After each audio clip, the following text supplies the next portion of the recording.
Now, the so-called victims, and they don't name anyone by name in the indictment that's 38 pages long, are protesting the arrest of the man that allegedly scammed them out of $1 billion. They're protesting, and even beyond that, you have so-called alleged victims of Miles Guo offering up money for bail. And yet, the government has denied him bail. Well, I want to bring in, from the new federal state of China, our friend, Nicole Tsai. Nicole, welcome to the program. Thank you, Grant, for having me. You're welcome, Nicole. So first off, I want to talk about the bail issue. One, you're an alleged victim. You're an investor in this Gtv, an entity launched by Miles Guo. Yet you're here defending him. It seems every victim out there is defending him, even offering up bail money, and yet they're holding him. What is up with this? Well, this is a total fraud. It's a fraud not by Mr. Miles Guo, but a fraud by the SEC, by the DOJ, and the FBI. Because, hey, I'm a GTV investor. I'm one of the 5,500 GTV investors who have been fraud by the SEC, by the DOJ, and persecuted by the FBI. So we're running support and social media campaign called Free Miles Guo, hashtag Free Miles Guo, because we're not the victims of Mr. Miles Guo. We are the victims of the weaponized SEC, DOJ, FBI, and the U.S. federal government agencies.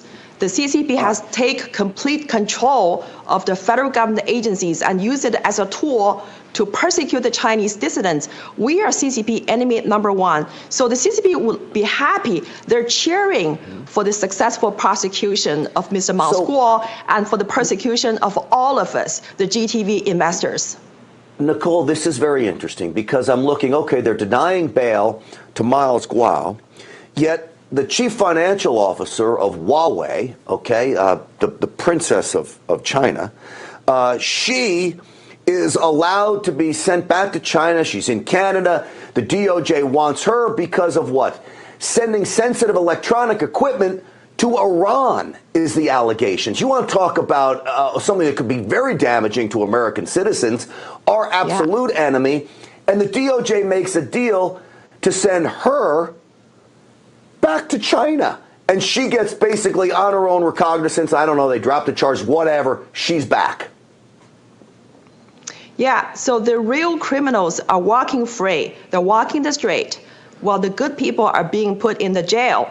And let's not forget that today, the CEO of the TikTok was testifying before the U.S. Congress. And in the Washington Post, a Western journalist wrote an opinion piece defending TikTok and explained why banning TikTok on the U.S. soil was wrong. And most ironically, Washington Post also accept the CCP's money, and they did a wraparound advertisement for TikTok. We're talking about Washington Post, a prominent U.S. mainstream media. They're taking the money from the CCP and they're promoting the CCP's propaganda and surveillance tool on the U.S. soil.